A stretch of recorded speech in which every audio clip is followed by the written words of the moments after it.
జనసేనలోకి YCP మాజీ నేతలు queue కడుతున్నారు. డిప్యూటీ సీఎం పవన్ కళ్యాణ్తో సామినేని ఉదయభాను, బాలినేని భేటీ అయ్యారు. జనసేన కేంద్ర కార్యాలయంలో వీరిద్దరూ పవన్తో సమావేశమయ్యారు. పవన్తో భేటీ తర్వాత భవిష్యత్ ప్రణాళికపై ఒక ప్రకటన చేయనున్నారు.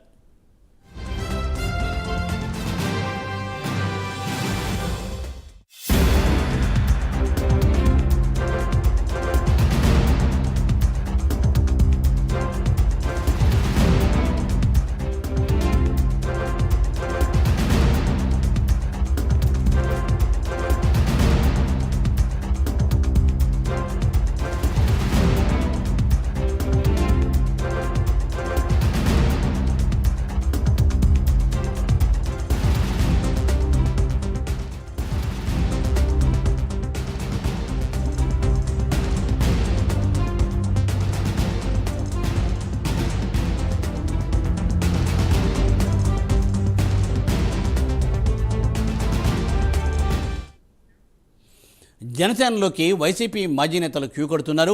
డిప్యూటీ సీఎం పవన్ కళ్యాణ్తో సామినేని ఉదయభాను, బాలినేని భేటీ అయ్యారు. జనసేన కేంద్ర కార్యాలయంలో వీరిద్దరూ పవన్తో సమావేశమయ్యారు. పవన్తో భేటీ తర్వాత భవిష్యత్ ప్రణాళికపై వారు ఒక ప్రకటన చేయనున్నారు. దీనిపై మరింత సమాచారాన్ని మా ప్రతినిధి రవికృష్ణ అందిస్తారు.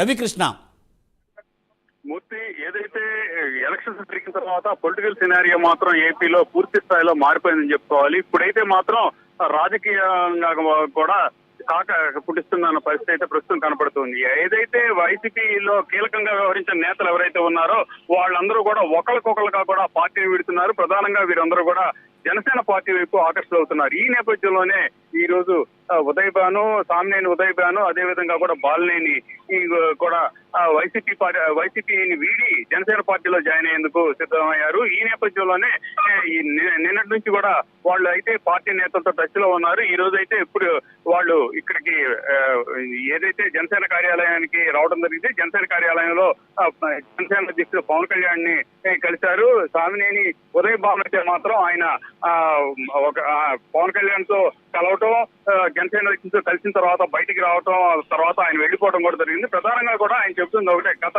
కొంతకాలం నుంచి కూడా జగన్ తిరిగి తాను విసిగిపోయానని ఆయన చెబుతూ ఉన్నాడు. అదే విధంగా కూడా ఆ పార్టీలో ఉన్నట్లయితే మాత్రం తమకు రాజకీయ భవిష్యత్తు ఉండదు, అందరితో కూడా శత్రుత్వం ఏర్పడే పరిస్థితి ఉన్నటువంటి నేపథ్యంలో తాను పార్టీ వీడుతున్నట్లుగా కూడా తెలియజేశాడు. ఈ నేపథ్యంలోనే ప్రజెంట్ ఆయన అయితే మాత్రం పార్టీని వీడి 22వ తేదీన జనసేన పార్టీలోకి జాయిన్ అవుతున్నట్టుగా కూడా ఆయన తెలియజేశాడు. తాను మాత్రం ఎటువంటి పదవి కావాలని కోరుకోలేదని, జనసేన కార్యకర్తగానే పనిచేస్తానని తెలిపినట్టుగా కూడా ఆయన అయితే మీడియాకు తెలియజేసిన పరిస్థితి అయితే కనపడింది. Thank you Ravikrishna, thanks for update.